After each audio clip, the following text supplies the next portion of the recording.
Praise the Lord. பிதாவாகிய தேவனாலும் குமாரனாகிய இயேசு கிறிஸ்துவினாலும் உங்கள் எல்லாருக்கும் கிருபையும் சமாதானம் உண்டாவதாக. இன்றைக்கி ஒரு முக்கியமான விசேஷ ஒரு ஒளிப்பதிவை செய்யும்படியாக நானும் என்னோடு கூட ஒரு தேவ மனுஷனும் இந்த இடத்துல இருக்கிறோம். உங்களை எல்லாரையும் பார்க்குறதுல சந்தோஷம். பிரயோஜனமானது ஒன்றையும் நான் மறைத்து வைக்காமல் சபைகள் தோறும், பட்டணங்கள் தோறும், வீடுகள் தோறும் அதை உபதேசித்து கொண்டு வந்தேன் என்று பவுல் அப்போஸ்தலர் 20வது அதிகாரத்தில் சொல்லுகிறார்.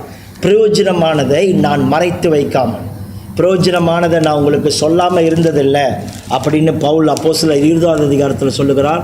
அதன் அடிப்படையில் இந்த நாளில் மிக முக்கியமான தெய்வீக ஆலோசனைகளை வழங்கும்படியாக அனுபவமிக்க சில ஊழியர்களை நான் இந்த பிரேக் த்ரூ மீடியா மூலமாக உங்களுக்கு அறிமுகப்படுத்தி அதன் மூலமாக சபைகளும் குடும்பங்களும் தனிப்பட்ட வாழ்க்கையும் ஊழியர்களும் பயனடைவார்கள் என்ற ஒரு சந்தோஷத்தில் இந்த நாளில் நாங்கள் இந்த வீடியோவில் உங்கள் மூலமாக லைஃப்பில் உங்களோடு கூட தொடர்பு கொள்ளுகிறோம். பல வருடங்களாக, சுமார் 46 வருடங்களாக நம்ம பக்கத்தில் இருக்கிற ரெவரண்ட்.டெரன்ஸ் சின்னடுரை அவர்கள் முழு நேர ஊழியத்தில் பல பேருக்கு ஆசீர்வாதமாகவும் பிரயோஜனமாகவும் பல பேரோட லைஃப்பை பெரிதான ஒரு தாக்கத்தை இன்ஃப்ளூயன்ஸ் பண்ணி இம்பேக்ட் பண்ணியிருக்கிறாங்க பாஸ்டர் டெரன்ஸ் சின்னடுரை அவர்கள். அதில் அவர் மூலமாக ஆசீர்வதிக்கப்பட்ட பல பாத்திரங்களில் நானும் ஒருவன். என்னோடய ஊழியத்தை ஆரம்பிக்கும் பொழுதே பாஸ்டர்கிட்ட தான் நான் ஊழியத்தை ஆரம்பித்தேன். முழு நேர ஊழியக்காரனாக எனது 21வது வயதில் அவரோடு கூட நான் ஊழியத்துக்குள்ளே வந்தேன். அவர் தான் என்னை பைபிள் ஸ்கூல் படிக்க வைத்தார். அவர் தான் என்னை பாஸ்டராக அறிமுகப்படுத்தினார், ஊழியக்காரனாக அறிமுகப்படுத்தினார். பிறகு பல வருஷத்தில் நான் கிட்டத்தட்ட 25 வருஷம் நான் வேறு ஊழியத்தில் இருந்து பிறகு மறுபடியுமாக அவரோடு கூட பல நாட்கள் தொடர்பில் இருந்தாலும் அவர் தொடர்ந்து அவர் மூலமாக கேட்ட வார்த்தைகள் எல்லா ஊழியர்களோட வாழ்க்கையில் தொடர்ச்சியாக கிரியை செய்து கொண்டிருக்கிறது. ஸோ அதெல்லாம் வேஸ்ட்டாக போகக்கூடாது என்பதற்காகவும் அதை ஒரு வீடியோ ரெக்கார்டிங்காக பல தேசங்களுக்கும் பல ஊழியர்களுக்கும் பல சபை மக்களுக்கும் பகிர்ந்து கொடுக்கும்படியாக இன்றைக்கு இந்த புதிய தொடரில் நாங்கள் உங்களை சந்திக்கிறோம். ரெவரண்ட்.டெரன்ஸ் சின்னடுரை அவர்கள் திருமணமாகி சிஸ்டர் கமலா சின்னடுரை அவர்களை திருமணம் பண்ணி அவருக்கு 2 பிள்ளைகள் இருக்கிறார்கள். சாந்தி மற்றும் ரூபன், இன்னொரு மகன் இருக்கிறார், பிள்ளைகள் இருக்கிறார்கள். அதே நேரத்தில் பேர பிள்ளையும் அவருக்கு இருக்கிறாங்க, கிராண்ட் சன்னும் அவங்களுக்கு இருக்கிறாங்க. ஜான் லட்சுமணன் 3 பிள்ளைகள் இருக்கிறாங்க. ஜான் லட்சுமணன், ரூபன், பிறகு சாந்தி 3 பிள்ளைகள். பிறகு ஒரே ஒரு பேர பிள்ளையும் இப்போதைக்கு இருக்கிறார்கள். ஜானுக்கும் 3 பிள்ளைகள். ஸோ கிட்டத்தட்ட 4 பேர பிள்ளைகள் இருக்கிறார்கள். ரொம்ப நாளாக தொடர்பு இல்லாதனால எங்களுக்கு சரியாக எத்தனை பேர பிள்ளைகள் சரியாக தெரியல. எனிவே பாஸ்டர் அவர்கள் முக்கியமாக காஜாங் அசம்பிளிஸ் ஆஃப் காட் சபையில் பல வருடங்கள் பாஸ்டராக இருந்து பல பாஸ்டர்களை அங்கிருந்து உருவாக்கி பல சபைகளை ஸ்தாபிப்பதற்கு ஆண்டவர் இவரை பயன்படுத்தியிருக்கிறார். நேரடியாகவும் சபையை ஸ்தாபிச்சிருக்கிறார் பாஸ்டர். அதே நேரத்தில் இவர் மூலம் உருவாக்கப்பட்ட ஊழியர்களை அனுப்பி பல பாஸ்டர்களை ஏற்படுத்தியிருக்கிறார். அது மட்டுமல்லாமல் மலேசியா தமிழ் பைபிள் இன்ஸ்டிடியூட் சொல்லப்படுகிற மலேசியா அசம்பிளிஸ் ஆஃப் காட் வேதாகம கல்லூரியில் பாஸ்டர் அவர் ஒரு முதல்வராக பிரின்சிபலாக பல ஆண்டுகளும் ஊழியம் செய்தார். பாஸ்டராக இருந்துக்கிட்டே பிரின்சிபலாகவும் இருந்தார். அதோடு கூட இன்றைக்கு அவர் பேச போகிற தலைப்பு என்னவென்றால், ட்ரெயின் யோர் சில்ட்ரன் வாய்ஸ்லி. உங்கள் பிள்ளைகளை ஞானமாக வளர்த்து கொண்டு வாருங்கள். வளர்ப்பது எப்படி என்று நம்மளோட பேச போகிறார். பிள்ளைகளை குறித்து பேசுவதற்கு மிகவும் தகுதி பெற்ற ஒரு ஊழியக்காரர் இவர். காரணம் என்னவென்றால் 1985வது ஆண்டிலிருந்து 1985வது ஆண்டிலிருந்து சுமார் 36 வருடங்கள் ஆயிரக்கணக்கான பிள்ளைகளை இவர் பராமரித்து வந்தார். நேரடியாக இவரும் இவரோடு சேர்ந்த சில ஊழிய குழுவினர்களும் ஏழை பிள்ளைகள், ஆதரவற்ற பிள்ளைகளை கொண்டு வந்து பராமரித்து இன்ன வரைக்கும் பராமரித்து வருகிறார். ஆயிரக்கணக்கான பிள்ளைகள், சிறு பிள்ளைகள், கைவிடப்பட்ட பிள்ளைகள் கொண்டு வந்து வளர்த்து நல்ல ஒரு நிலைமைக்கு கொண்டு வந்திருக்கிறார். இவருடைய மனைவியும் மற்ற இவரோடு கூட இருக்கிற ஊழிய குழுவினர்களும் அதோடு கூட வயதானவர்களையும் முதியோர்களையும் வைத்து பராமரித்து வருகிறார். இத்தனை வயதிலையும் ஓய்வெடுக்க வேண்டிய வயதிலையும் ஓய்வெடுக்காமலும் ஊழியம் செய்து கொண்டு வருகிறாங்க பாஸ்டர் சின்னதுரை. எங்களுக்கெல்லாம் நிறைய நல்ல இன்ஸ்பிரேஷனாக இருந்து வராங்க. இன்ன வரைக்கும் எங்களை பார்த்து நல்ல நல்ல அட்வைஸ் சொல்கிறாங்க. ஸோ இந்த நல்ல நல்ல அட்வைஸ், நல்ல நல்ல ஆலோசனைகள் கீழே விழுந்துடக்கூடாது. பைபிளில் சொல்லுது, உன்னுடைய ஆகாரத்தை தண்ணீர் மேல் போடு, வெகு காலத்துக்கு பிறகு பலனை காண்பாய். சரியான இடத்துல ஒரு வார்த்தையை நாம் கொண்டு போனோம் என்றால் அது பல நாட்களுக்கு பலனளிக்கும் என்ற காரணத்தினால இந்த யூடியூப் மூலமாக உங்களை நாங்கள் சந்திக்கிறோம். இன்றைக்கும் பாஸ்டர் அகாப்பே கம்யூனிட்டி சென்டர் என்ற ஒரு சபையில் தமிழ் போதகராகவும் ஆங்கில போதகராகவும் இருந்து வருகிறார். ரொம்ப தேங்க்ஸ் பாஸ்டர், நீங்கள் எங்களோட இந்த குவாலிட்டியான டைம் ஸ்பெண்ட் பண்ணது. பாஸ்டரோட உள்ளத்தில் நிறைய ஆலோசனைகள், நிறைய அனுபவங்களும் இருக்கிறது, நிறைய சத்தியங்களும் அவர் தெரிந்து வைத்திருக்கிறார். அதை கொஞ்சம் கொஞ்சமாக சபைகளுக்கு அதை கொண்டு போக வேண்டும் என்ற நோக்கத்தில் இன்றைக்கு Rev.Terrence Sinnadurai அவர்கள் நம்மளோடு இருக்கிறாங்க. நீங்கள் நிச்சயமாக சந்தோஷப்படுவீங்க. அவர் அறிமுகமானவர்கள் எல்லாரும் இந்த வாய்ப்பை நிச்சயமாக சந்தோஷப்படுவீங்க. அதே நேரத்தில் அவர் அறிமுகம் இல்லாத எல்லாருமே இன்னும் கொஞ்ச நாளில் நிச்சயமாக இந்த செய்தியின் மூலமாக எவ்வாறு நீங்கள் ஆசீர்வதிக்கப்பட்டிருக்கிறீங்க என்பது நிச்சயமாக எங்களோட பேசுவீங்க. பாஸ்டர் தமிழ்லையும் பேசுவார், அதிகமாக இங்கிலீஷில் பேசுவார். நான் சில காரியங்களை அவர் மொழிபெயர்ப்பேன், தமிழில் மொழிபெயர்ப்பேன். Thank you pastor, welcome you to this wonderful breakthrough media நிகழ்ச்சிக்கு உங்களை அன்போடு வரவேற்கிறோம். நீங்கள் எங்களோட பேச போகிற வார்த்தைகளுக்காக நன்றி. God bless you pastor. Thank you pastor Rajkumar. Thank you for all the long introduction that you have given. நீளமான அறிமுகத்தை எனக்கு செய்த ராஜ்குமார் அவருக்கு நன்றி. You seem to know me more than what I know myself. நீங்கள் சொன்ன அறிமுகத்திலேருந்து என்ன தெரியுதுன்னா, என்னை விட உங்களுக்கு என்னை பற்றி அதிகமாக தெரிகிறது போல் தெரிகிறது. So I appreciate you wanting me to share my experiences in various fields so that I can be a blessing. And நான் பலருக்கு ஆசீர்வாதமாக இருக்க வேண்டும் என்ற நோக்கத்தில் நீங்கள் இப்படி ஒரு வாய்ப்பை ஏற்படுத்தினது குறித்து நான் சந்தோஷம் அடைகிறேன். Pastor Rajkumar has been my co-worker before when we started the Tamil service, and he was a good pastor. He was a very good worker among the youths. Pastor Rajkumar முந்தி ஊழியத்தில் இருக்கும் பொழுது நாங்கள் தமிழ் சபையை ஊழியத்தில் ஸ்டார்ட் பண்ணி செஞ்சிட்ருக்கும் பொழுது அவர் என்னோடு கூட சேர்ந்து ஊழியத்தை செய்தார். முக்கியமாக வாலிபர்களை அதிகமான ஒரு தாக்கத்தை ஏற்படுத்தினார். And many youths came to know Jesus through his ministry. அவரோட ஊழியத்தின் மூலமாக வாலிபர்கள் அதிகமாக தொடப்பட்டார்கள், ரட்சிக்கப்பட்டார்கள். And some of them are in Bible school. Some of them have gone to Bible school and pastors today. அவர்களில் சிலர் பைபிள் ஸ்கூலில் போய் படித்து இன்னைக்கு பாஸ்டராகவும் இருக்கிறார்கள். So Pastor Rajkumar asked me to share on either children or finance or family. So I thought I will start with children first. Pastor Rajkumar அவர்கள் குடும்பத்தை பற்றி என்னோட பேச சொன்னார், பொருளாதாரத்தை பற்றி என்னோட பேச சொன்னார், மற்றும் பிள்ளைகளை பற்றி பேச சொன்னார். ஆகவே நான் இன்றைக்கு பிள்ளைகளை பற்றி பேசுகிற தலைப்பை நான் முதலாவது வைக்க விரும்புகிறேன். Okay, so recently I've seen him on social media every Monday talking about family and also other Bible study, and I'm really impressed by his presentation and his calmness and his teaching. I've always enjoyed his preaching too. அண்மையில் pastor Rajkumar அவர்கள் திங்கக்கிழமை குடும்பத்தை பற்றி தன் மனைவியோடு சில காரியங்களை பகிர்ந்து கொள்கிறாங்க. அது மட்டும் இல்லை, பைபிள் ஸ்டடியும் டீச் பண்ணுறாங்க. அந்த மாதிரி பைபிள் ஸ்டடியும் நான் சில நேரத்தில் கேட்பேன். அவங்க திங்கக்கிழமை டீச் பண்ணுறதை பார்ப்பேன். அவர் மிகவும் தெளிவாக சில காரியங்களை எடுத்துரைப்பதை குறித்து நான் சந்தோஷப்படுகிறேன். So today we will start by talking about how to train children wisely. பிள்ளைகளை எப்படி ஞானமாக வளர்ப்பது என்பதை குறித்து தான் இன்றைக்கு நாங்கள் உங்களோடு கூட பேச போகிறோம். Many people like to get married and then to have children. நிறைய பேர் கல்யாணம் பண்ணி தங்கள் பிள்ளைங்களை இருக்கணும்னு ஆசைப்படுறார்கள். Some parents are responsible, they take care of their children.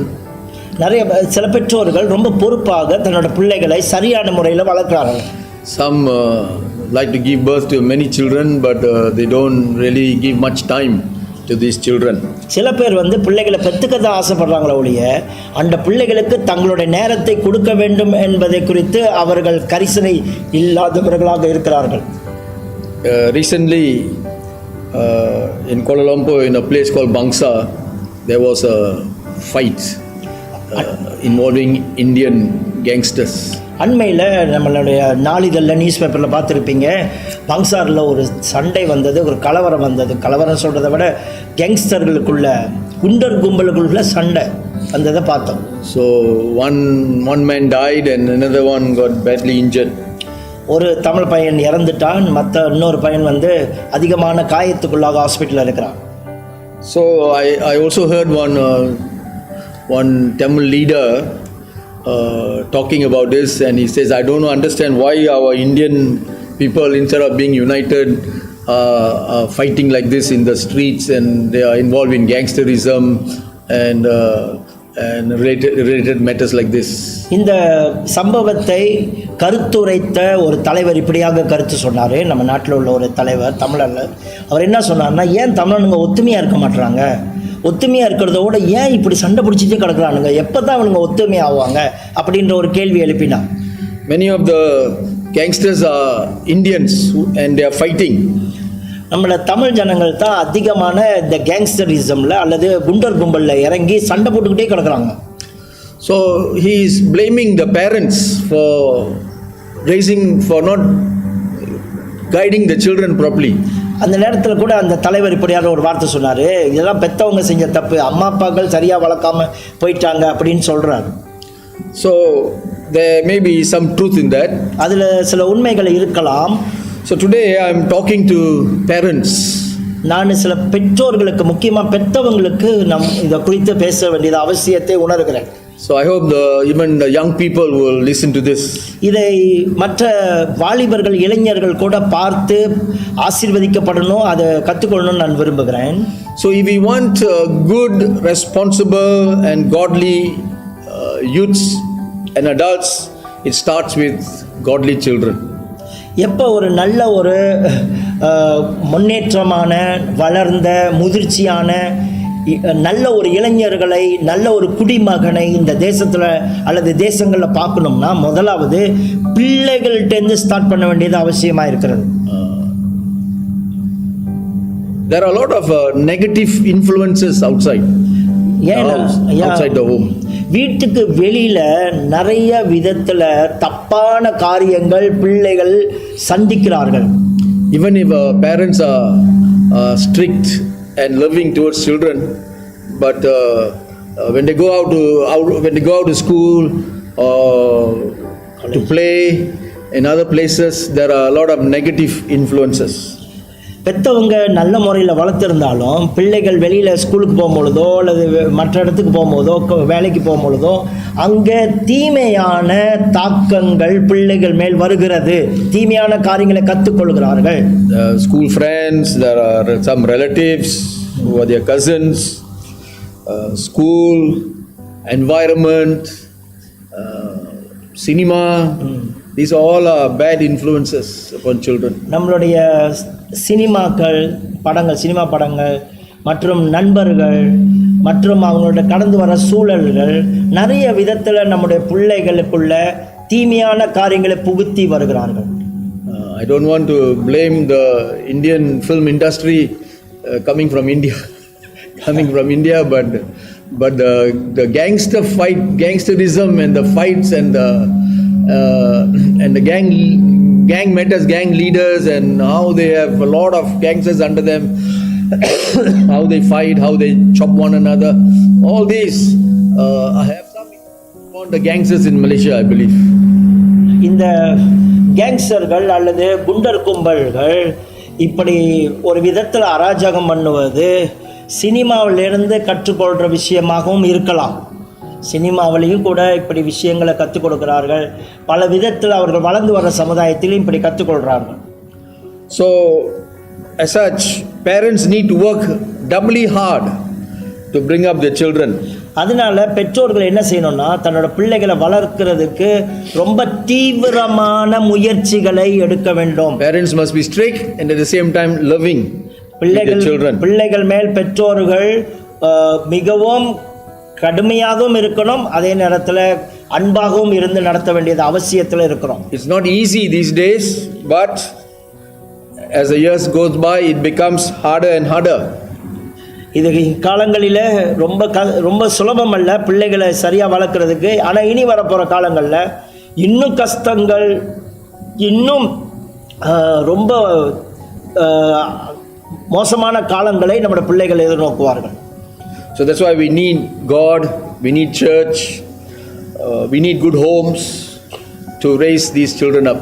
அதனால தான் நாம் இறை பக்தியின் மேல், ஆண்டவர் மேல் உள்ள பக்தியின் மேலே நம்ம பிள்ளைகளை வளர்த்து தான் ஆகணும். ஆண்டவர்கிட்ட கொண்டு போகணும், பிள்ளைகளை சர்ச்சுக்கு கொண்டு போகணும், நல்ல குடும்ப சூழலை உருவாக்கணும் நம்மளோட பிள்ளைகளை சரியான பாதைக்கு கொண்டு வருவதற்கு. So the parents have a great responsibility. இதில் பெற்றவங்களுக்கு தான் மிக மிக பெரிய பொறுப்பு இருக்குது. So what are some of the qualities or parts that we must instill in our children? பிள்ளைங்களுக்குள்ள புகுத்த வேண்டிய நல்ல நல்ல தரமுள்ள காரியம் என்ன என்பதை நான் பேச போகிறேன். Let us look at some scriptures first. சில வசனங்களை முதலாவது பார்ப்போம். Psalms 127 verse 3. சங்கீதம் 127 3வது வசனம். In English it says, sons are a heritage from the Lord, children a reward from him. 127வது சங்கீதம் 4வது வசனம். இதோ பிள்ளைகள் கர்த்தரால் வரும் சுதந்திரம், கற்பத்தின் கனி அவரால் கிடைக்கும் பலன். So children are given by God. பிள்ளைகள் கடவுளால் கொடுக்கப்பட்டவர்கள். So sometimes when we ask some people, how come you have so many children? They will say, Bhagavan Kudutar, God gave, and so we can't refuse. சில பேருக்கு நிறைய பிள்ளைங்க பத்துக்குவாங்க. கேட்டால் இன்னும் நிறைய பிள்ளைங்க இருக்குது உங்களுக்குன்னு கேட்டால் அதெல்லாம் கடவுளுடைய செயல் அப்படின்ட்டுருவாங்க. So, but there's a great responsibility of taking care of them. கடவுளுடைய செயல் தான், கடவுள் தான் கொடுக்குறாரே இல்லைன்னு, அது பொறுப்பாக நடக்க வேண்டியது உங்களுடைய பொறுப்பு. Sometimes with so many children we can't, the parents sometimes not well off, and so they cannot give them good education, and so these people in school they start mixing with people of their same standard, same social structure. They mix with poor children, and poor children come from poor background, and their parents are not well educated, and they also are not so well educated. பிள்ளைகளை வளர்க்குறதுன்னு சொல்லும்போது நல்ல பொருளாதாரம் இருக்கணும், நமக்கு நல்ல பணம் இருக்கணும். அப்போ பிள்ளைங்களை நம்ம சின்ன வயசுலேருந்து நல்ல படிப்பு கொடுத்துருக்கலாம், அல்லது நல்ல தரத்தில் அவர்களை வளர்க்கலாம். இப்படி கொஞ்சம் பணத்திலையும் செல்வாக்குலேயும் பிறகு பொருளாதாரத்திலையும் படிப்புலையும் கொஞ்சம் நல்லா வளரும் பொழுது ஸ்கூலுக்கு போகும்போது அப்படிப்பட்ட கூட்டாளி கிடைக்கும். ஆனால் நம்ம ரொம்ப லோவான ரொம்ப மட்டகரமான தரத்தில் வளர்க்கும் பொழுது, பணம் இல்லாத சூழ்நிலையும் படிப்பு குறைவாக கொடுக்கும் பொழுது அவங்களுக்கு படிக்க முடியாத நிலைமையில் ஆகும்போது ஸ்கூலுக்கு போனோன்னா அதுக்கு தகுந்த மாதிரி கூட்டாளிகளை பிடிப்பாங்க. அவங்க எப்படிப்பட்ட கூட்டாளி பிடிவாங்கன்னா அவங்களுக்கு தகுந்த மாதிரி படிக்க தெரியாத பிள்ளைங்க, இந்த கெட்ட வார்த்தைகளை பேசுகிற பிள்ளைங்க, இப்படிப்பட்ட பிள்ளைங்களோட சேர்ந்து அவங்க தரத்தில் இன்னும் கொஞ்சம் கீழே போய் அவங்களோட வாழ்க்கையே அதுலேருந்து அடிமட்டமாகவே இருக்க ஆரம்பிச்சிடும். So actually parents who can afford many children, they stick to 2 or 3 children only. பிள்ளைகள் பெற்றோர்கள் 3 பிள்ளைகள் 2 பிள்ளைகள் அல்லது இப்படியாக இருந்து அந்த பிள்ளைகளை சரியான முறையில் வளர்க்கலாம். But they can have more if they want to. இன்னும் அதிகமான பிள்ளைகளும் இருக்கலாம் அவங்களுக்கு. But they, because of education, they want to have few children. ரொம்ப பெற்றோர்கள் கொஞ்சம் பிள்ளைங்க இருந்தால் போதும்னு நினைக்கிறாங்க. காரணம் என்னன்னா அவங்களுக்கு படிப்பு ரொம்ப கொடுக்க முடியாது அப்படின்னு பயப்படுறாங்க. So they want the children to go to college or university or sometimes overseas to study, and parents save money for that. அவங்க என்ன பண்ணுறாங்கன்னா சின்ன வயசுலேயே அந்த பிள்ளைகளை கொஞ்சம் பிள்ளைங்களாக இருக்கிறனால அந்த பிள்ளைங்களுக்கு அவங்கள காசு ரொம்ப மிச்சப்படுத்தி அந்த பிள்ளைங்களை நல்லா படிக்க வைக்கிறதுக்கு காலேஜ்லேயோ யூனிவர்சிட்டிலையோ அல்லது வெளிநாட்டிலே போய் படிக்க வைக்கிறதுக்கு சரியான பொருளாதாரத்தை சேர்த்து வச்சிடுறாங்க. So I'm not saying that every poor family the children don't study well. There are cases where So where parents with low salary have children who study well and have gone to college and universities. அதனால நான் ஏழை பிள்ளைகளையோ அல்லது வசதி இல்லாத பிள்ளைகளையோ தப்பாக பேசலை. ஏன்னா வசதி இல்லாத பிள்ளைகளும் தரமான பிள்ளைகளாக தரமான படிப்பில் வந்திருக்கிறார்கள் ஒரு சில பேர். Okay, another scripture you will see is Proverbs 22:6. நீதிமொழிகள் 22வது அதிகாரத்தில் 6வது வசனத்திலும் வாசிக்கிறேன், கேளுங்கள். It says, train a child in the way he should go, and when he is old, he will not turn from it. பிள்ளையானவனை நடக்க வேண்டிய வழியிலே நடத்து, அவன் முதிர் வயதிலும் அதை விடாது இருப்பான். So it is the responsibility of parents to train the children. பிள்ளைகளை அவர்கள் பயிற்சிவிக்க வேண்டும், நடத்த வேண்டிய வழியில நடத்தியே ஆக வேண்டும். So it is not enough to give birth to children, but we must also train them. பிள்ளைகளை பெற்றால் மட்டும் போதாது, அந்த பிள்ளைகளை பயிற்சி அளிச்சுக்கிட்டே இருக்கணும், அவர்களுக்கு ட்ரைனிங் கொடுத்துக்கிட்டே இருக்கணும். So it's a great responsibility from the time the child is born until he gets married and becomes a responsible husband and father. Parents have to keep talking to them and advising them. பிள்ளைங்க வளர்ந்து கல்யாணம் பண்ணி அவங்களுக்கு பிள்ளைங்க வர்ற வரைக்கும் சின்ன வயசுலேருந்து பெற்றவங்களுக்கு ஒரு பொறுப்பு இருக்குது. பிள்ளைங்களை பயிற்சி கொடுத்துக்கிட்டே இருக்கணும், சொல்லி கொடுத்துக்கிட்டே இருக்கணும், கற்றுக் கொடுத்துக்கிட்டே இருக்கணும், அவர்களுக்கு போதிச்சுக்கிட்டே இருக்கணும். Sometimes in our culture there is a wrong concept that is a mother's responsibility to raise up the children. நம்மளுடைய கலாச்சாரத்தில் ஒரு தவறான நம்பிக்கை, தவறான கருத்து இருக்குது. என்ன தெரியுங்களா? தாய் தானே என் பிள்ளை ஒழுங்காக வளர்க்கணும் அப்படின்னு ஒரு கருத்து இருக்கு. So the father will always scold the wife if something goes wrong with the child. பிள்ளைங்க ஏதாவது தப்பு பண்ணிட்டாங்கன்னா நீ வளர்த்த விதம் சரியில்லைன்னு அப்பாங்கள் தன்னுடைய மனைவிகளை திட்டுறது. நீ என்ன வளர்த்துருக்க உன் பிள்ளைய அப்படின்னு கேட்குறது. This may be true when the wife is a housewife, never goes to work but stays at home. But today many wives are working. அந்த காலத்தில் தாய்ங்க வீட்டில் இருப்பாங்க, இவர் மட்டும்தான் வேலை செஞ்சுட்டு வருவார், தாய் கொஞ்சம் பிள்ளைய நேரம் கொடுத்து பார்ப்பாங்க. ஆனால் இப்போ தாய்களும் வேலைக்கு போகிறதுனால பலவிதமான காரியங்களில் ஈடுபடுறதுனால அது சாத்தியமில்லை, தாய் மட்டும் பிள்ளையை வளர்க்க முடியாது. So since both of you joined together and brought a child, you must also join together and raise up the child. ரெண்டு பேரும் சேர்ந்து தானே ஒரு பிள்ளையை கடவுள் உருவாக்குறதுக்கு உதவி செஞ்சாரு. நீங்கள் ரெண்டு பேரும் சேர்ந்தீங்க தானே. பிள்ளைகளை வளர்த்து கொண்டு வரதுன்னு நீங்கள் ரெண்டு பேரோட பங்கு அங்கே இருந்தே ஆகணும். So you must also, that's why when you go to church, the church will teach you, the church will help you to have seminars and Bible studies and counseling sessions to teach you how to be a good parent, how to raise up children. அதனால தான் நாங்கள் சொல்கிறது, நீங்கள் சர்ச்சுக்கு போகுங்க, அல்லது சர்ச்சில் போய் பைபிள் ஸ்டடி கேளுங்க, செமினார் நடத்துனாங்கன்னா கேளுங்க, கருத்தரங்கு வச்சா கேளுங்க. ஏன் அப்படி சொல்கிறோம்னா, அங்கத்தான் அவங்க அப்பக்கப்போ பிரசங்கத்தில் சொல்லி கொடுத்துக்கிட்டே இருப்பாங்க, அல்லது சில நேரத்தில் அதுக்கான பிரசங்கமே செய்வாங்க. எப்படின்னு பிள்ளைங்களை வளர்க்குறது, அதுக்கு உங்களுடைய பங்கு என்ன, கணவனோட பங்கு என்ன, மனைவியோட பங்கு என்ன, தாயோட பங்கு, தகப்பன், இப்படி சொல்லி கொடுக்கும் பொழுது சர்ச் ரொம்ப உதவியாக இருக்குது பெற்றோர்களை சரியாக பிள்ளைகளை நடத்துவதற்கு. House is like a school. ஒரு வீடு ஒரு பள்ளிக்கூடம் மாதிரிங்க, where teaching begins in the home and then only school. பிள்ளைங்க படிக்கிற இடம் கிண்டர் கார்டனோ தடிக்காவோ இல்லைங்க. பிள்ளைங்க படிக்கிற இடம், கடைசி வரைக்கும் படிச்சுக்கிட்டு இருக்க இடமே வீடு தான். குடும்பத்தில் தான் பிள்ளைங்க எல்லாமே படிச்சுக்கிட்டு வராங்க, கற்றுக்கொண்டு வராங்க. Another important verse is 23 of Proverbs 23 verse 13. இன்னொரு முக்கியமான வசனத்தை நான் சொல்ல விரும்புகிறேன். நீதிமொழிகள் 23:13. அதில் என்ன எழுதியிருக்கின்றால், it says, do not withhold discipline from a child. If you punish him with the rod, he will not die. உன் பிள்ளைய தண்டிக்காமல் அல்லது அவனுக்கு ஒழுக்க நடவடிக்கை எடுக்காமல் விட்டுறாத, பிள்ளையை தண்டியாமல் விடாதே, அவனை பிரம்பினால் அடித்தால் அவன் சாக மாட்டான் அப்படின்னு சொல்லி. But sometimes some parents wall up the children like so the child will die. சில பேர் பார்த்தீங்கன்னா பிள்ளைங்களை தாறுமாற அடிக்கிறாங்க, பிள்ளைங்க செத்துரும் பழக்க அந்த மாதிரி அடிப்பாங்க. அந்த மாதிரி அடிக்கிற சொல்ல, ஆனால் பிள்ளைங்களை அடிக்கணும் கண்டிக்கணும்னு சொல்லுது பயப்பேன். So if we do not discipline our children, then there is a possibility that the children will go the wrong way. பிள்ளைங்களை அங்கங்க கண்டிக்கல, அங்கங்க திருத்தல, அங்கங்க ஒழுக்கப்படுத்தல, பிள்ளைகள் தப்பான பாதையில் போக ஆரம்பிச்சிருவாங்க. Some of them, some love the children so much that they will not discipline them, or they will not even let them do housework. Their work is only to study, and in this way is also a negative influence on the child. சில பெற்றவங்க பிள்ளைங்க மேலே ரொம்ப பாசம் காட்டுறேன்னு சொல்லிவிட்டு பிள்ளைங்களை திருத்த மாட்டாங்க, ஒழுங்கு நடவடிக்கை எடுக்க மாட்டாங்க, கடினமாக நடத்த மாட்டாங்க. அதே நேரத்தில் வீட்டு வேலையும் செய்யாதுன்றுவாங்க.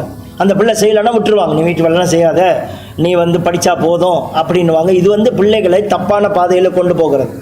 So these are some of my introductory comments. இதெல்லாம் நான் அறிமுகமாக என்னுடைய கருத்துக்களை சொல்லுகிறேன். And so my first point, முதல் காரியம் நான் என்ன சொல்ல விரும்புகிறேன் என்றால், for parents as they bring up children is you have to teach them obedience and submission. முதலாவது பிள்ளைகளை சரியான பாதையில் ஞானமாக நடத்த வேண்டும் என்றால் பிள்ளைகளுக்கு கீழ்ப்படிதலையும் அடங்கி போகுதலையும் நாம் கற்றுக் கொடுக்க வேண்டும். Sometimes you look at a small boy, the father asking to do a work, you say, no, I don't want to do, tell Anna to do or tell Akka to do, you'll say that. சின்ன பிள்ளைங்கள்ட்ட சில வேலை கொடுப்போம், ஐயா போய் அதை எடுத்துகிட்டு வா, இதை போய் செய் அப்படின்னு. அவன் செய்ய மாட்டேன் அப்படின்ட்டு போயிருவான். அவங்கள செய்ய சொல்லுங்கள், இவங்கள செய்ய சொல்லுங்கன்னு சின்ன பிள்ளையிலேயே அந்த பிள்ளைகள் அப்படி சொல்ல ஆரம்பிப்பாங்க. So finally you also don't want to ask the brother to do or sister to do, you do it yourself. அப்புறம் என்ன செய்வோம், தாய் என்ன செய்வோம், தகப்பன் என்ன செய்வார், பிள்ளைங்க எடுத்து செய்யல அப்படின்னா உடனே தகப்பனே போய் செய்கிறது, அல்லனா தாயை போய் அந்த வேலையை செய்கிறது. அது மிகப்பெரிய தவறு. So that's where the problem of disobedience and lack of submission begins. பிள்ளைங்க அடங்கி போகாமல் இருப்பது அல்லது கீழ்ப்படிந்து போகாமல் இருக்கிறது அங்கத்தான் ஸ்டார்ட் பண்ணுது. சின்ன வயசுலயே நாம அவங்க கீழ்ப்படிய மாட்டாங்க, அப்ப நாம கீழ்ப்படிய ஆரம்பிச்சிடறோம் அவங்களுக்காக. So it starts from small. The moment when they are even a baby, you have to teach them obedience and submission. சின்ன குழந்தையா இருக்கும் பொழுதே கீழ்ப்படிதலை கற்றுக் கொடுக்கலாங்க. நம்ம I often tell that when a baby doesn't want to drink water because he wants milk, and of course milk is important, but water is also important. You can't be giving them milk all the time. And so when you give them water, sometimes they refuse to drink. சின்ன பிள்ளைங்க குழந்தைகளையே நீங்கள் கீழ்ப்படிதலை கற்றுக் கொடுக்கலாம். நான் அநேக நேரத்தில் சொல்லியிருக்கேன். இதை என்னென்னா, பிள்ளைங்க பாருங்கள் பால் குடிச்சே வளருவாங்களா? ஆனால் பால் மட்டும் பிள்ளைகளுக்கு அவசியம் இல்லை, தண்ணி அவசியம். தண்ணி குடிக்கணும், அவங்களுக்கு தண்ணி குடிக்க வைக்கணும், பால் போத்தையில் தண்ணி கொடுக்கணும். ஆனால் தண்ணி குடிக்கும் போது அவங்க துப்பிடுவாங்க, குடிக்க மாட்டாங்க. அவங்க குடிக்க மாட்டேன்னு சொல்லுவாங்க, பால் மட்டும்தான் குடிப்பாங்க. அந்த நேரத்திலே அவங்க தண்ணி குடிக்க மாட்டாங்க, ஆனால் தண்ணி அவசியம், குடிக்க மாட்டாங்க. So some parents will continue to give them milk. பெற்றவங்க என்ன பண்ணிடுவாங்க, அந்த பிள்ளைக்கு பிடிக்கலன்னு சொன்னோன்னே அந்த பிள்ளைய அதை கீழ்ப்படிய வைக்காம இவங்க என்ன பண்ணிடுவாங்க, பால் மட்டும் தான் கொடுப்பாங்க, தண்ணி குடிக்காம போயிடுவாங்க. So in that point the child has already won a battle because he didn't submit and drink the water. So from there he will learn that he can manipulate the parents. ஒரு சின்ன குழந்தையா இருக்கு, குழந்தைகளே அந்த பிள்ளைக்கு தெரியுது, நான் பிடிக்கலன்னு சொல்லிட்டா என்னோட தாய் அவளோட தீர்மானத்தை மாத்திடுவா, தகப்பன் அவளோட தீர்மானத்தை மாத்திடுவான்னு அங்கவே பிள்ளை அடங்காம மாறிடுது. So that is why many times we see children manipulating their parents. இந்த விதமாக சின்ன வயசுல இருந்து பிள்ளைகள் பெற்றோர்களை அவர்கள் என்ன பண்ணிடுறாங்க, அவங்க பாதைக்கு கொண்டு வருவதற்கு மாத்திடுறாங்க. So that same child, when he grows 1, 2 years, 3 years old, you take him to the supermarket or shop to buy things, he will look at something and say, I want this. And if you say, no, I don't have money, we don't need this, we have in the house already, the fellow will immediately fall on the ground and he raise his legs on the air and start kicking and screaming and shouting on the ground. இந்த சின்ன பிள்ளையிலேயே தண்ணி கொடுக்கும் போது வேணான்னு சொல்லட்டோன்னே நீங்கள் தண்ணி கொடுக்காம போனீங்களே, இந்த பிள்ளை வளர்ந்து வரும்போது நீங்கள் எங்கேயாவது கூட்டிகிட்டு போவீங்க, அது விளையாட்டு ஜாமான் ஒன்று கேட்கும், அப்போ நீங்கள் சொல்லுவீங்க அந்த ஜாமான் வாங்க தேவையில்லை, இப்போ அவசியம் இல்லை, காசு இல்லை, அல்லது அந்த ஜாமான் தான் வீட்டில் இருக்குதே அப்படின்னா அந்த பிள்ளை கீழே உளுந்து பரண்டு சத்தம் போட்டு உடனே அழுவ ஆரம்பிச்சிடும். And then you, because you're embarrassed, because he's making a public nuisance, so you change your mind and you buy for him. அதுங்களா, அங்கேயும் நாம அந்த பிள்ளைங்களுக்கு கீழ்ப்படிதலை கற்றுக் கொடுக்காம எல்லாத்தையும் மண்ணுக்கு அந்த பிள்ளை கத்துது, அவமானப்படுத்துது அப்படின்னு, சரி வாங்கி கொடுத்துரு அப்படின்னு வர அப்பா இல்லைன்னா அம்மா சொல்லுவாங்க, வாங்கி கொடுத்தா என்ன தப்புன்னு நம்ம என்ன பண்ணிடுவோம், அங்கேயே அந்த பிள்ளைக்கு சொந்த புத்தியில் போக கற்றுக் கொடுத்தோம். If you don't teach them obedience in the house, they will embarrass you publicly. சரியான வார்த்தை சொன்னார் பாஸ்டர். நம்ம குடும்பத்தில் அந்த பிள்ளைங்களை கீழ்ப்படிதலுக்கு கற்றுக் கொடுக்கலன்னா அந்த பிள்ளைங்க வெளியில் எல்லாத்தையும் மண்ணுக்கு நம்மளை அவமானப்படுத்துங்க, இந்த மாதிரி மிரட்டுங்க, மிரட்டி ஏதாவது வாங்க வைக்குங்க. The same children one day grow up to be youths or adults, and they will commit crimes, and they will go to lockup, police station, and you go there, you have to bail them out, you have to spend a lot of money to take them out, and finally what happens is they embarrass you there. இதே மாதிரி பிள்ளைங்களை வளர்த்துக்கிட்டே இருந்தோம்னா நாளைக்கு நமக்கு பிடிக்காத ஒரு விஷயத்தை செஞ்சு அந்த பிள்ளைங்க ஏதாவது தப்பான விஷயத்தை செஞ்சு போலீஸ்காரங்கள்ட்ட மாட்டிக்கிட்டு சிறைச்சாலையில் போகிறதும், பிறகு அங்கே போய் நம்ம காசை கட்டி அதுங்களை லாயர் வச்சு அதுங்களுக்கு வாதாடி அதுங்களை வெளியில் கூட்டி வர்றதோ அல்லது அதுங்க தண்டனையில் போகும்பொழுதும் எல்லாத்தையும் முன்னுக்கும் மறுபடியும் நாம் அவமானப்படுறோங்க. Today if you go to the prison, where in Kajang we have one prison in Sungajulo, if you go and interview all the prisoners, there will be one thing common, that from young the parents did not discipline them, did not teach them obedience. இந்த காஜாங்கில் கூட எங்களுடைய பட்டணத்தில் ஒரு சிறைச்சாலை இருக்குது. நீங்கள் சிறைச்சாலையில் போய் எல்லாத்துக்கிட்டையும் பேசுனீங்கன்னா அவனுங்க தப்பு செஞ்சதுக்கு பின்னணி என்ன இருக்குன்னு பார்த்தா அவங்க எல்லாருமே ஒரு காரியத்தை நிச்சயமாக சொல்லுவாங்க. என்னன்னா, சின்ன வயசுலேருந்து எங்கள் அப்பா அம்மா கண்டுக்காமல் விட்டுட்டாங்க, சரியாக எங்களை கண்டுக்கலை, சரியாக எங்களை வளர்க்கலை, கட்டுப்படுத்தலை அப்படின்றது பின்னாடி அவங்க சொல்கிற காரணமாக இருக்கிறது. They will also tell, whatever I wanted my parents gave me, and when they cannot get what they want, they will even wallop the parents also. சின்ன வயசுலேருந்து கேட்டதெல்லாம் நம்ம கொடுத்துட்டோம், அதை அவங்க சொல்லுவாங்க, கேட்டதெல்லாம் கொடுத்தாங்க, பிறகு கேட்கல, நாங்கள் சில பேர் கேட்டதை கொடுக்காதனால பெற்றவங்களை கூட அடிக்கிறதுக்கு அளவுக்கு போயிருக்கலாம். இப்போ வெளியில் போய் சமுதாயத்தில் கேட்டதெல்லாம் கிடைக்கிறதுக்கு தப்பான விதத்தை கையாண்டு அவங்க கேட்டதெல்லாம் அடைவதற்கு தப்பான பாதையில் போயிட்டு சிறைச்சாலையில் போய் மாட்டிக்கிட்டான். So as such, give what is necessary for your child. Don't give everything he wants. பிள்ளைகளுக்கு சின்ன வயசுலேருந்து அவங்களுக்கு தேவை என்னவோ அதை மட்டும்தான் நீங்கள் கொடுக்கணுமே ஒழிய அவங்க கேட்குறதெல்லாம் நீங்கள் கொடுக்கக்கூடாது. A no is a no. A yes is a yes. எப்பயுமே முடியாதுன்னு சொல்லிட்டா கடைசி வரைக்கும் முடியாதுன்னு நின்றுங்க, ஆமான்னு சொல்லிட்டா கடைசி வரைக்கும் ஆமான்னு நின்றுங்க, மாற்றிக்காதீங்க பிள்ளைகள்கிட்ட முன்னுக்கு. So you must be consistent. உறுதியாக இருக்கணும். And not be manipulated by the child. அவங்களால நீங்கள் மிரட்டப்படக்கூடாது, அவங்க உங்களை மிரட்டி கிரட்டிலாம் வாங்கக்கூடாது. Okay. Secondly, you must teach them responsibilities. ரெண்டாவது, பிள்ளைகளுக்கு நாம போதிக்க வேண்டிய, கற்றுக் கொடுக்க வேண்டிய, பயிற்சி அளிக்க வேண்டிய காரியம் என்னன்னா, பொறுப்பா இருங்க பிள்ளைங்களே. பிள்ளைங்களுக்கு பொறுப்புனா என்னன்னு கற்றுக் கொடுக்கணும். Today there are some old folks in our home whose children don't care for them. இன்னைக்கு நான் சில வயதானவர்களை நாங்கள் பராமரித்து வருகிறோம்.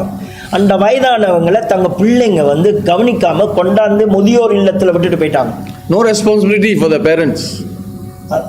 They don't take responsibility for the parents. தங்களுடைய தகப்பனுக்கு தாய்க்கு இவங்க பொறுப்பெடுக்காமே போயிட்டாங்க, அந்த பிள்ளைங்க கொண்டாந்து விட்டுட்டு போயிட்டாங்க. Because you don't teach them responsibilities. ஏன் இன்னைக்கு பொறுப்பற்றவர்கள்லாம் வயதான காலத்துல உங்களை கூட பார்க்கிறதுக்கு அவங்க பொறுப்பு இல்லாம போயிட்டாங்க? சின்ன வயசுல இருந்து பொறுப்பை சொல்லி கொடுக்காம போயிட்டோம். Actually children like to do work in the house, but parents don't give them work to do. பிள்ளைங்களை நீங்க பாத்தீங்கன்னா சின்ன வயசுல இருந்து வீட்டு வேலை செய்யறதுக்கு அவங்க விரும்புவாங்க, ஆனா பெத்தவங்க அவங்கள செய்ய விடுறதே இல்லை. அவங்களுக்கு ஒரு காலத்தை குறிச்சு வச்சிருக்காங்க. You give them a broom, they like to sweep. சின்ன பிள்ளைங்கள்ட்ட ஒரு விளக்கமாற கூட்டுமாற கொடுங்களேன், அவங்க பாட்டுக்கு வீடு சுத்தம் பண்ண ஆரம்பிப்பாங்க. They may not sweep properly, but at least they will try. அவங்க சுத்தமா கூட்ட மாட்டாங்க, அதனால தான் நம்ம கூட்ட விடுறது இல்லை. ஆனா அவங்க பொறுப்பு கற்றுக் கொடுத்துட்டோம். அவங்க சுத்தமா கூட்டுறாங்களோ இல்லையோ அவங்களுக்கு ஒரு பொறுப்பு கற்றுக் கொடுக்குறோம், அவங்க அதை முயற்சி எடுத்துட்டாங்க. And sometimes parents make a mistake. They scold the child. Ayyo, you never sweep properly. சரியா கூட்டல, ஆச்சா போச்சான்னு சத்தம் போட்டு இருப்பாங்க. பெற்றோர்கள் பிள்ளைகளை நீ சரியா கூட்டலன்னு அதை வேற சத்தம் போடுறது நாம. So that discourages a child from doing. இந்த மாதிரி நம்ம பிள்ளைகளை எப்போ பார்த்தாலும் அவங்க செய்கிறத பலன்னு சொல்லிட்டு இருந்தோம்னா அவங்கள கற்றுக்க போதில்ல, பிறகு அவங்க வீட்டு வேலை செய்யறதுக்கு பொறுப்பாக இருக்கிறதுக்கு தவறி விடுகிறார்கள். You ask them to sweep again, they will say, நீங்க போய் கூட்டுங்க, நான் கூட்டல. திரும்ப போய் கூட்ட சொன்னீங்கன்னா அவங்க கூட்ட மாட்டாங்க, நீங்களே கூட்டிக்கங்க அப்படின்னா. So when a child does a work, even though it is not good, you must say, very good. So nice, you can sweep very well. So next time you ask him to sweep, he will sweep. ஆமாம், ஒரு காலத்தில் நீங்கள் அவங்க செஞ்ச விஷயங்களை பாராட்டும் பொழுது அடுத்த தடவை அவங்க செய்ய ஆசைப்படுவாங்க, இப்போ கொஞ்சம் நல்லா செய்வாங்க. So there are other works. You can ask them to take rubbish and go throw into the dustbin outside the house. வீட்டுக்கு வெளியில குப்பையை கொண்டு போய் வீசம்மா அப்படி சொன்னா கொண்டு போய் வீசுவாங்க. You can ask them to cut vegetables. இந்த காய்கறிகளை மரக்கறிகளை நறுக்கு வெட்டு அப்படின்னா வெட்டுவாங்க. When I was small, they will ask me to cut onions, clean, peel onions. I'll cry and peel onions. நான் சின்ன பிள்ளையா இருக்கும்போது எங்க பெற்றவங்க என்ன செய்வாங்கன்னா இந்த வெங்காயத்தை உரிக்க சொல்லுவாங்க, அழுது உரிப்பேன், கண்ணெல்லாம் எரியும். So we used to even ஆட்டுக்கல்ல we will உளுந்த ஆட்டுவோம் தோசைக்கு, இடிப்போம், மாவு இடிப்போம், அரிசி இடிப்போம், இந்த மாதிரி வேலையெல்லாம் செய்திருக்கிறோம். We have done this kind of works. Yes. So you must train your children to do this kind of works. பிள்ளைகளை சின்ன வயசுலயே வீட்டில் உள்ள வேலைகளை செய்ய கற்றுக் கொடுக்கணும். Then they will be growing up to be responsible children. They will take care of you. They will take care of the mother. They will take care of their father. சின்ன வயசுல பொறுப்பை கற்றுக் கொடுத்துட்டதுனால வயதான காலத்துல உங்களையே அவங்க பராமரிப்பாங்க, உங்களுடைய காரியங்கள்ல அவங்க பொறுப்பா இருப்பாங்க. Parents should not do all the work by themselves. Once a child can do, let them do. They may not do well, but let them do. பிள்ளைங்க நல்லா வேலை செய்யலனாலும் பரவாயில்ல, பெத்தவங்க எப்பயுமே வீட்டு வேலை செஞ்சுக்கிட்டே இருக்கக்கூடாது. அவங்க சின்ன வயசுலேருந்து பிள்ளைகளுக்கு வேலை செய்ய கற்றுக் கொடுத்துக்கிட்டே வரணும், சரியாக செய்யலைனாலும் செய்ய வைக்கணும். There are a lot of wives today who do not know how to cook. Every meal they buy from Food Panda. from Food Panda, or they buy from the mama. இப்போ நிறைய மனைவிகளுக்கு சமைக்க தெரியறதில்ல, எப்போ பார்த்தாலும் மற்ற கடைகளில் ரெஸ்டாரண்ட்டில் வாங்குறது. And then the men do not know how to iron their clothes. They expect the wife to iron the clothes, or they give it to the dobi to iron the clothes. நிறைய ஆண்களுக்கு தன்னுடைய ஷர்ட்டை கூட iron பண்ண தெரியாது, சின்ன வயசுலேருந்து அதையெல்லாம் சொல்லிக் கொடுக்கல. அதனால அவங்க என்ன பண்ணுறாங்க, இன்னைக்கு வீட்டில் அயன் பண்ண மாட்டுறாங்க, வெளியில் கொடுத்து அயன் பண்ண வைக்கிறாங்க. Thank God today there are washing machines.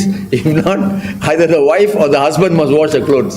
இன்னைக்கு வாஷிங் மிஷின் இருக்குது, பரவாயில்ல துணியை கழுவுறதுக்கு. இல்லாட்டினா இன்னைக்கு கணவனோ மனைவியோ தான் துணியை துவைக்கணும். When I was young, there was no washing machine, so I had to wash my own clothes, my own school clothes, my own shoes. I have to wash and polish them. சின்ன வயசில் நான் ஸ்கூலுக்கு போகும்போதெல்லாம் என்னுடைய சட்டையை நான் தான் துவைக்குவேன்.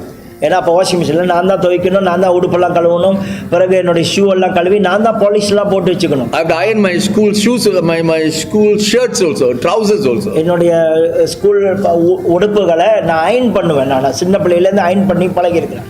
And even till today, when I didn't have a maid in the house, my children's clothes and my wife's clothes, I am the one who ironing.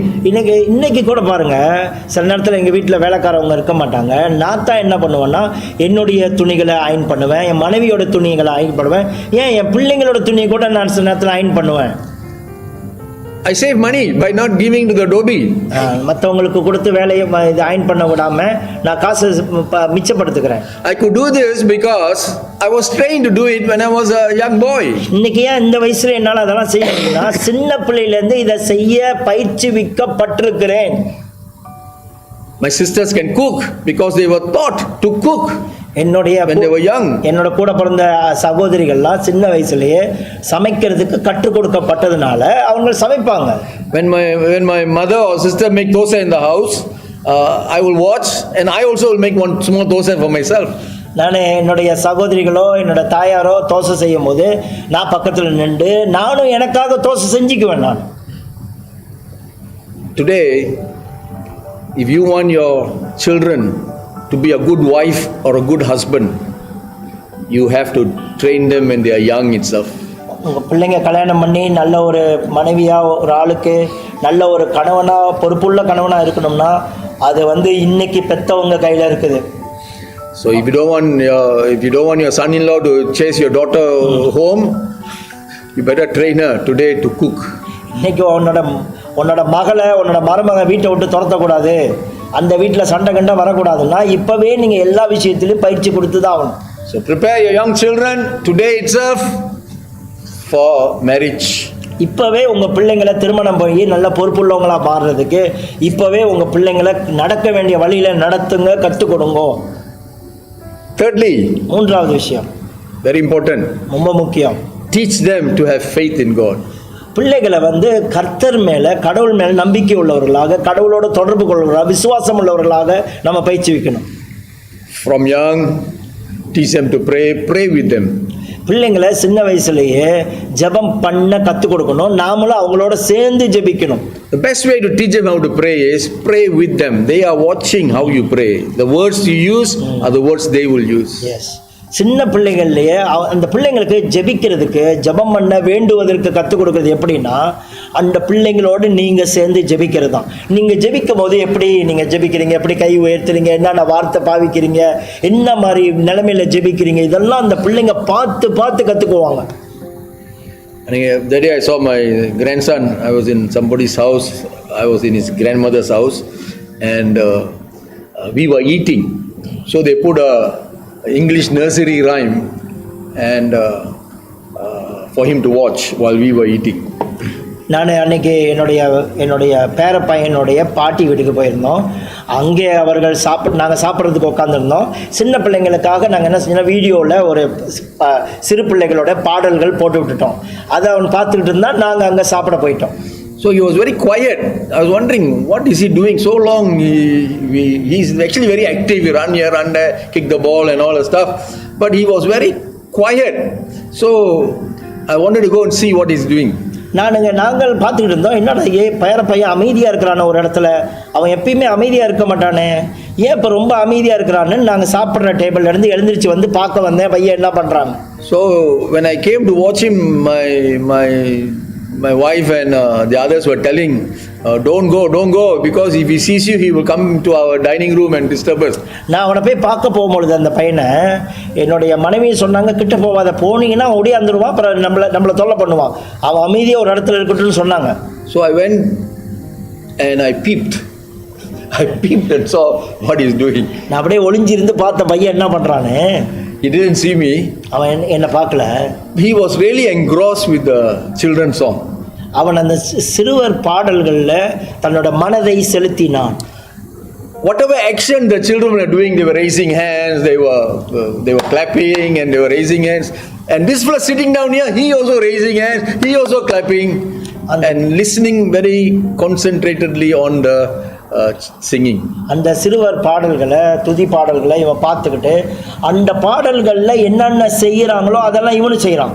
அந்த பாடலில் கை தட்டினா இவனு அங்கே உட்காந்து கை தட்டினா, அந்த பாடலில் படிக்கிறவங்க கையை உயர்த்துறாங்க, இவனு கையை உயர்த்துக்கிறான். இதெல்லாம் நான் ஒளிஞ்சிருந்து பார்த்தேன். So next time if we ask him to sing that song, he will do the same thing. He will clap, he will raise his hands. இப்போ அதே பாடலில் அவனை பாடுன்னு சொன்னா அவன் கையை உயர்த்துவான், அவன் கையை தட்டுவான். காரணம் அவன் எதை பார்க்குறானோ அப்படியே அவன் உருவாக்கப்பட்டான். So that is what I'm trying to tell you. When you want your child to pray with him, and by that he will be learning how to pray. When you want him to read the Bible, you first read the Bible stories that are interesting to him, and as time goes on, when he can read, he himself will read the word of God. அதனால தான் நான் சொன்னேன், கர்த்தர் மேல் விசுவாசம் வைப்பதற்கு பிள்ளைகளுக்கு நீங்கள் முன்மாதிரியாக இருங்க. நீங்கள் ஜெபிக்கும் பொழுது அவங்கள பார்க்க விடுங்க, அவங்களோட சேர்ந்து ஜெபிங்க. அவங்க ஜெபிச்சு பழகுவாங்க.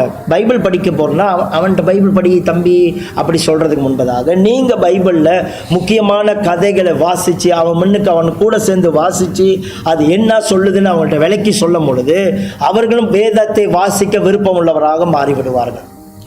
When our children were small, we put them to sleep, and our children like to listen to stories before they go to sleep. பிள்ளைகளை நான் சின்ன பிள்ளையிலேருந்து வளர்க்கும் பொழுது என் சொந்த பிள்ளைகளை அவங்க படுக்கைக்கு போகிறதுக்கு முன்பதாக, தூங்குறதுக்கு போகிறது முன்பதாக அவர்களுக்கு வேதாகம வசனங்களை கதைகளை சொல்வதுண்டு. So I tell them Bible stories. வேதாகம கதைகளை சொல்றது. There are so many lovely stories in the New Testament, in the Old Testament. பழைய ஏற்பாட்டிலே புதிய ஏற்பாட்டிலே நிறைய நல்ல உண்மை சம்பவங்கள் கதைகள் இருக்கிறது. Just short stories, just tell them the values, the meaning behind and what they can do. சின்ன சின்ன பிள்ளைங்களுக்கு இந்த அற்புதமான கதைகளை எடுத்து சொல்லி அதற்கு பின்னாடி இருக்கிற தெய்வத்தின் மகத்துவத்தையும் அதற்கு பின்னாடி இருக்கிற நல்ல நல்ல சத்தியங்களையும் நீங்கள் அப்படியே போதிச்சிட வேண்டியதான் பிள்ளைகளுக்கு. The Bible tells us that we have to teach our children all the time, while you're walking, while you're sleeping, while you're eating, all the time. Tell them, teach them. உபாகமம் 6வது அதிகாரத்தில் எழுதியிருக்கு என்னென்றால், உன் பிள்ளைய நடக்கும் போது போதி, படுத்திருக்கும் போது போதி, அது உட்கார்ந்துருக்கும் போது சொல்லிக் கொடு, இப்படி எல்லா நேரத்திலும் பிள்ளைகளுக்கு ஏதாவது சொல்லிக் கொடுத்துக்கிட்டே இரு அப்படின்னு அந்த வசனம் சொல்லிக் கொடுக்குது. So the child learns. பிள்ளைகள் அதன் மூலம் கற்றுக்கொள்கிறார்கள். Even when you climbing up the steps in your house, don't simply climb and frighten the child. Just every step you climb, say 1, 2, 3, 4, 5, and very soon your children will study 1, 2, 3 already. பிள்ளைங்க வந்து படியில் ஏறும் போது கூட, படியில் எங்கேயாவது ஏறுறீங்கன்னா சும்மா அந்த பிள்ளைங்கிட்ட ஏற்றி விடாமல் அல்லது அதுன்னு பயமுறுத்தாமல் பிள்ளைங்கிட்ட சொல்லுங்கள் 1, 2, 3 அப்படி கால் வச்சுக்கிட்டு இருக்கும் போது இந்த மாதிரி நம்பர்களை எண்ணிக்கைகளை சொல்லிக் கொடுக்கலாம். அதன் மூலமாக பிள்ளைங்க கற்றுக்கொள்வாங்க. அவங்களும் நாளைக்கு கால் எடுத்து வைக்கும் போது நம்பர்களை சொல்லுவாங்க. So they make learning fun for them. அதாவது கற்றுக்கொள்வதை ஒரு நகைச்சுவையாக ஒரு நல்ல ஒரு சந்தோஷமான சூழ்நிலையாக பிள்ளைகளுக்கு சொல்லுங்க. Teach them that God loves them. பிள்ளைங்கிட்ட சொல்லுங்க, கர்த்தர் எப்பொழுதும் உங்களை நேசிக்கிறார், கர்த்தருடைய அன்பு உங்க மேல இருக்குன்றத பிள்ளைங்களுக்கு சொல்லி கொடுத்துக்கிட்டே இருங்க. Don't frighten them and say God got a knife, he will cut you, he will murder you. எப்போ பார்த்தாலும் கர்த்தர் வந்து உன்னை நரகத்தில் போட்டுருவாரு, உன்னை அது பண்ணிடுவார், இது பண்ணிடுவார், உன்னை குத்திடுவார், கர்த்தர் உன் கண்ணை குத்திடுவார் அப்படிலாம் சொல்லிக் கொடுக்காம கர்த்தர் உன் மேலே அன்பா இருக்கிறான்றதை பிள்ளைகளுக்கு சொல்லிக் கொடுங்க. Tell them there is a God is real. நீங்கள் சொல்லுங்க, எப்போ பார்த்தாலும் கர்த்தர் எல்லா இடத்துலையும் இருக்கிறாரு, அவர் ரொம்ப உண்மையா இருக்கிறாரு, அவர் இருக்கிறாரு என்பதை அந்த மெய்த்துவத்தை பிள்ளைங்கள்ட்ட சொல்லுங்க. Tell them that God don't like sin, so you should not steal, you should not tell lies.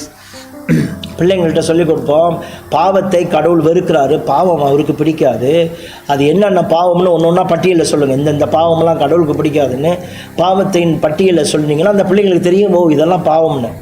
Develop the talent. Children also have talents. பிள்ளைகள்கிட்ட நிறைய திறன்கள் உள்ளுக்கு இருக்கு, ஆற்றல்கள் இருக்கிறது. அந்த ஆற்றல்களை பெற்றோர்கள் வந்து வெளியில கொண்டு வரணும்.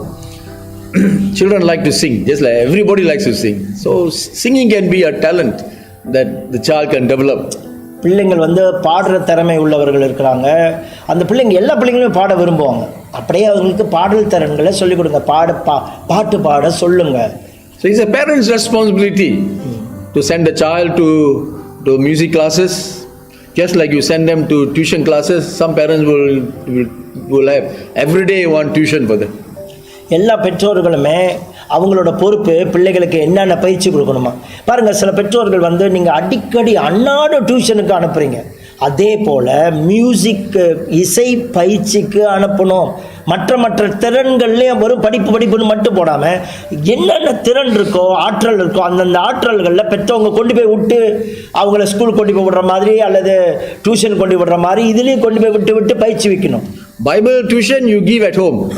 பைபிள் டியூஷன் வந்து பைபிளை படிக்கணுன்றது நீங்களே உங்கள் வீட்டில் பிள்ளைங்களுக்கு உட்காந்து படித்து கொடுத்தாதான். Don't rely on Sunday school. இந்த ஞாயிற்றுக்கிழமை சேர்ச்சில் நடக்குது அந்த 1 மணி நேரம் கிளாஸு, அதுக்கு உங்கள் பிள்ளைங்க போய் படிச்சுட்டா நல்லா ஆயிடுவாங்கன்னு நினைக்காதீங்க, அதை சார்ந்து இருக்காதீங்க.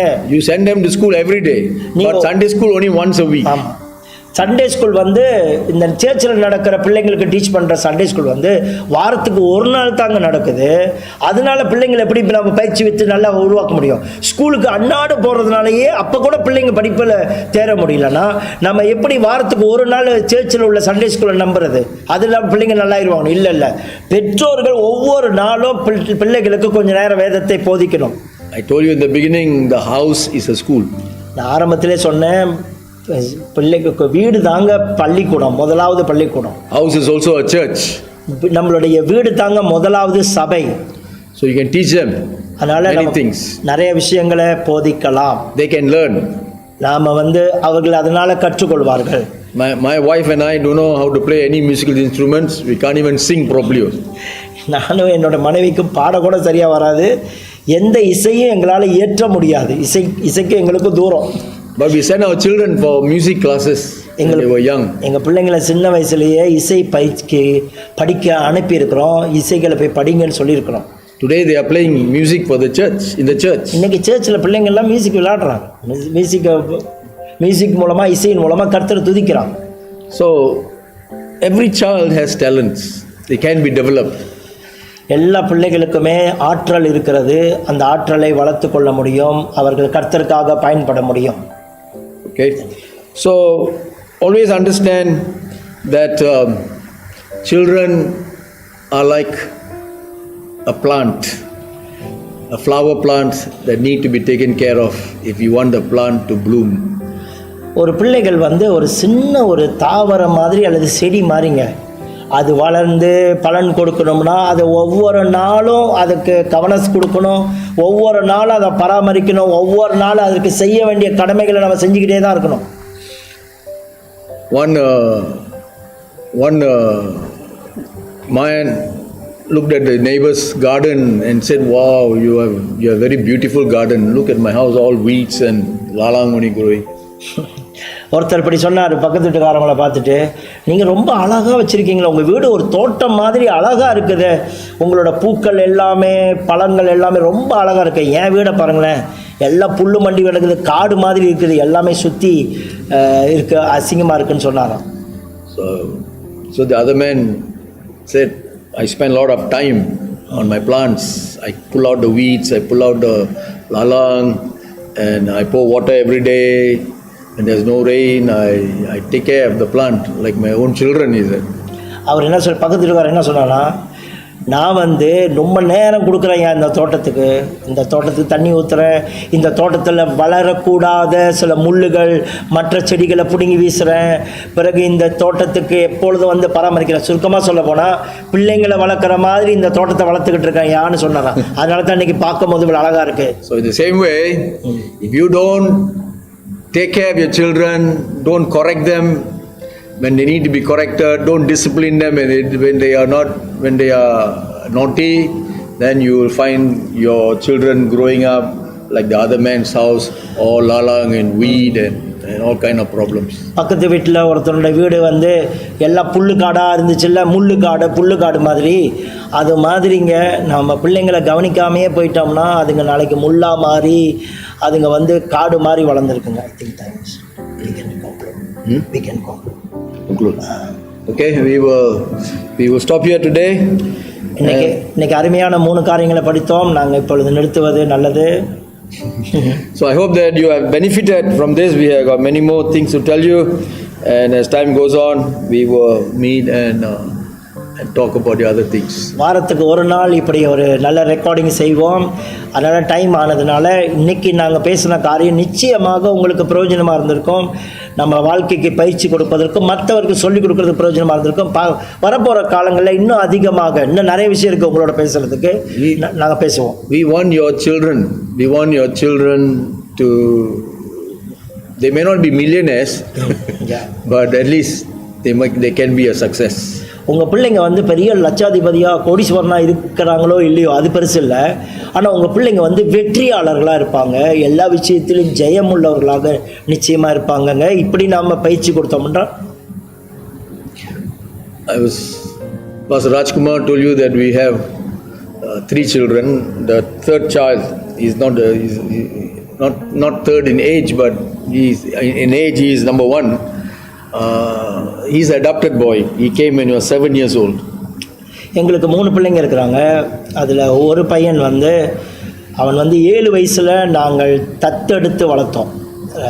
அந்த 7 வயசில் that time my wife was already pregnant with our first child, Shanti.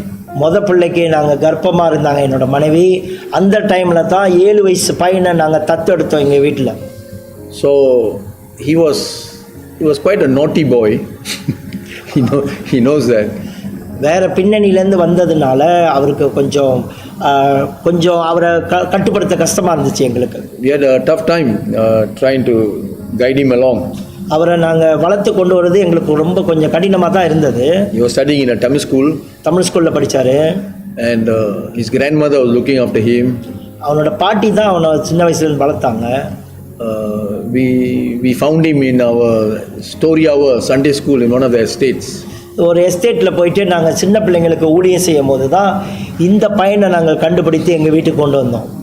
So with that kind of background, he had a tough time getting adjusted to our way of life. அவன் அந்த பின்னணியிலேருந்து வந்ததுனால எங்கள் வீட்டுக்கு வந்த உடனே அந்த பையனுக்கு ரொம்ப கஷ்டமாயிடுச்சு. எங்கள் வீட்டில் உள்ள ஒழுக்கங்களில் அவனுடைய மனசை செலுத்துவதற்கு ரொம்ப கஷ்டமாயிடுச்சு. We have to correct him, we have to discipline him, we have to guide him, teach him. பல விதத்தில் அவனை ஒழுக்கப்படுத்தி கட்டுப்படுத்தி பயிற்சி அளித்து கண்டித்து நடத்த வேண்டியதாக இருந்தது. He cannot speak Malay, even though he went to Tamil school. He cannot speak English. அவனுக்கு ஆங்கிலம் தெரியாது, மலாய் மொழி தெரியாது. தமிழ் ஸ்கூலில் படிச்சதா வெறும் தமிழில் தான் இருந்தான். And so he was with us actually for 7 years only. From 7 to 14 years only. 7 வயசுலேருந்து 14 வயசு வரைக்கும் தான் நாங்கள் அவனை நேரடியாக வளர்த்தோம். After that he left the house. அதுக்கு பிறகு அவர் போயிட்டாரு. And then he came back when he was about to get married. பிறகு அவர் திருமணம் பண்ணும்போது தான் எங்களை தேடி மறுபடியும் வந்தார். So he did various works. பல இடத்துல போய் வேலை செஞ்சு பல அனுபவத்தில் போனார். Because he only studied up to Form 4, so Form 2. 14 means Form 2. Form 2 தான் Form 2. He left in Form 2. And so his job was doing work like a mechanic and things like that. படிப்பை சரியாக அவர் முடிக்காதனால 14 வயசுலேருந்து போயிட்டதுனால அவருடைய வேலையும் சரி கடினமான வேலைகள் சாதாரண வேலையில் தான் அவர் கஷ்டப்பட்டு செஞ்சுட்டு இருந்தார். He married an Indonesian girl and they have 3 children. அவர் ஒரு இந்தோனேசிய பெண்ணை திருமணம் பண்ணினார். அவருக்கு இப்போ 3 பிள்ளைகள் இருக்கிறாங்க. What I want to tell you is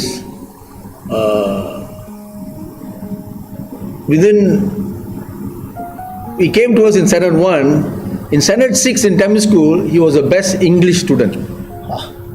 என்ன நான் உங்கள்கிட்ட சொல்ல விரும்பினேன்டா, 7 வயசில் எங்ககிட்ட வந்தார். ஆனால் 12 வயசுக்குள்ளாகவே அவர் தமிழ் ஸ்கூலில் ஆங்கிலத்தில் இங்கிலீஷில் மிகவும் தேர்ச்சி பெற்றவராக மாறிட்டார். So proper training and guidance can make a child change. என்ன சொல்கிறேன்றால், ஒரு ஆளுக்கு நம்ம கொடுக்குற பயிற்சி தான் அவங்கள போக போக போக போக சரியான ஆட்களில் சரியான விதத்தில் சில முன்னேற்றத்தை அவங்களுக்குள்ளே பார்க்க நமக்கு உதவி செய்யும். I told you he cannot speak Bahasa Malaysia properly. Maybe because coming to the estate, Tamil school, so there's no opportunity to talk Malay. எஸ்டேட்டில் மலாய்க்காரர்களோட பழகிறது குறவாக இருக்கனால அவருக்கு மலாய் மொழியும் சரியாக வரல. அப்படி தான் எங்ககிட்ட வந்தார். Today he is a pastor of a Malay church. அல்லேலூயா. இன்னைக்கு ஒரு மலாய் ஆராதனையில் மலாய் மொழியில் பாஸ்டராகவே அவர் ஊழியம் செய்து வருகிறாரு. So he's taking care of 3 or 4 churches, BM's churches. இன்னைக்கு ஒரு 4 சபைகளை ஒரு பொறுப்பெடுத்து நடத்திட்டு வராருங்க. So I used to tell my wife, when this guy grows big, I will write a book about him. நான் என் ஒய்ஃப்கிட்ட சொல்லுவேன், இந்த பையனை குறித்து ஒரு புத்தகமே எழுதலாம் போல அப்படின்னு சொல்லுவேன். I didn't tell you everything about him, of his younger days, how naughty he was and all that stuff. But thank God, God has changed him. இன்னைக்கு கடவுள் பாருங்களேன், அவனோட வாழ்க்கையில் சின்ன வயசுலேருந்து கடவுள் விதைச்ச விதைகள், நாங்கள் கொடுத்த பயிற்சிகள், இன்னைக்கு அவன் வளர்ந்து கனி கொடுக்கிறவனாக இருக்கிறான். He is a late bloomer. Today he reads a lot. He knows many things about everything. And today I am learning from him about IT, computer and things like that. தாமதமானாலும் சரியாக படிக்காட்டினாலும் இன்றைக்கி நிறைய விஷயங்களை படித்து நிறைய தேறிட்டானுங்க. இன்றைக்கி நிறைய விஷயங்கள் நான் அவன்கிட்டேருந்து கற்றுக்கொள்கிறேன். இன்றைக்கி கம்ப்யூட்டர் காரியங்கமாக இருக்கட்டும், இது தொழில்நுட்ப காரியங்களாக இருக்கட்டும், இது ஐடி விஷயமாக இருக்கட்டும், எல்லாமே நல்ல பக்காவாக தேறிக்கிட்டு வரான் பையன். So what I'm trying to say is the home is a university. It's a school. நம் என்ன சொல்கிறேன்னா, வீடு தாங்க பல்கலைக்கழகம், வீடு தாங்க பள்ளிக்கூடம். So we can teach our children everything in the home. So the children have potential. So parents, you give time for them. வீட்டில் தாம்மா எல்லாமே கற்றுக்குறாங்க. வீட்டில் தான் ஐயா எல்லாமே கற்றுக்குறாங்க. ஸோ அதனால் பெற்றோர்கள் பிள்ளைகளை கற்றுக் கொடுக்கறதுக்கு நேரம் கொடுத்து தான் ஆகணும் அந்த பிள்ளைகளை சரியாக உருவாக்குவது. However naughty a child may be, you don't say இவன் ரொம்ப கொலப்படி, அவன் பேச்சு கேட்க மாட்டான், வீட்டை விட்டு ஓடுறான், அந்த மாதிரிலாம் சொல்லிகிட்டே இருக்காதீங்க. உங்கள் பொறுப்பு பையனை வளர்த்து கொண்டு வர்றது. கர்த்தருடைய உதவியால் நீங்கள் செய்ய பாருங்க, கர்த்தர் உதவி செய்வார், அந்த மகனை மாற்றுவார். Praise the Lord. திருத்த முடியாதுன்னு ஒன்றுமே இல்லைங்க. நம்ம செய்கிற காரியங்களை செய்வோம், கடவுள் அவங்கள சரியாக திருத்தி கொண்டு வரும். Amen. ஹல்லேலூயா. பிதாவே, இந்த நல்ல நேரத்துக்காக உம்மை ஸ்தோத்திரிக்கிறோம் அப்பா. பிதாவே, இன்னைக்கு சொன்ன காரியங்களை உம்முடைய கேட்கிறவர்களுக்கு அது பிரயோஜனமாக இருக்க வேண்டும் என்று செபிக்கிறோம் அப்பா. ஞானத்தை கொடுத்ததுக்காக நன்றி. இந்த வார்த்தைகளை பேச கொடுக்க இந்த ஸ்லாக்கியத்துக்காக நன்றி அப்பா. பிதாவே, கேட்டவர்கள் எல்லாரும் ஆசீர்வதிக்கப்பட வேண்டும். இந்த ஞானத்தை வைத்து அவர்களுடைய குடும்பத்தை சரியாக நடத்த, பிள்ளைகளை சரியாக நடத்த உதவி செய்யும் அப்பா. இயேசுவின் நாமத்தில் ஜெபிக்கிறோம். ஆமென். ஆமென். பிரியமானவர்களே, இன்றைக்கு நாம் கேட்ட காரியங்கள் அருமையான ஒரு ஸ்டார்ட், நமக்கு நல்ல ஒரு ஆரம்பத்தை கடவுள் கொடுத்துருக்காங்க. பாஸ்டர் என்ன செஞ்சாங்கன்னா, என்னுடைய பேரப்பையனுடைய டெடிகேஷனில் என் பேரப்பிள்ளையோடைய அர்ப்பணத்தை அவர்கள் செஞ்சாங்க. என் மகனை அவங்க தான் தூக்கி, மகனுக்கு அவங்க தான் கல்யாணம் பண்ணி வச்சாங்க, எனக்கு அவங்க தான் கல்யாணம் பண்ணி வச்சாங்க. என் மகன் பிறந்தபோது அவங்க தான் தூக்கி அதை கடவுள்கிட்ட அர்ப்பணம் பண்ணாங்க. இன்றைக்கி என் மகனுடைய மகன் பிறந்த பொழுது வந்து அர்ப்பணம் பண்ண பொழுது சொன்னார், கிட்டத்தட்ட எத்தனையோ 25 காரியம் இருக்குது சொல்கிறதுக்கு. நான் 2-3 காரியம் சொல்கிறேன்னு 2-3 காரியங்கள் சொன்னாங்க. ரொம்ப ஆசீர்வாதமாக இருந்தது. இன்னும் 25 காரியங்கள் இருக்குதான், நம்ம கற்றுக்கொள்வோம். God bless you. See all again. தயவு செய்து இதை சப்ஸ்கிரைப் பண்ணுங்கள், இந்த பேஜை மற்றவங்களுக்கு ஷேர் பண்ணுங்கள். ரொம்ப ரொம்ப முக்கியம். இந்த மாதிரி போதனைகள் தமிழில் கிடைக்கிறது ரொம்ப ரேர், ரொம்ப குறைவு. அதனால் தமிழ் போதகர்கள் இதை ஷேர் பண்ணுங்கள். உங்கள் சபைகளுக்கு சரி, மற்ற இடங்களுக்கு சரி ஷேர் பண்ணுங்கள். பெற்றவங்களை ஆசீர்வதிக்கப்படுவாங்க. பைபிள் ஸ்டடியாக உங்கள் சர்ச்சில் கூட இதை போட்டு நீங்கள் உங்களுடைய சபைக்கு நீங்கள் காண்பிக்கலாம். God bless you. Thanks for joining with us. Thanks, Pastor. Okay, Thank you. Thank you very much.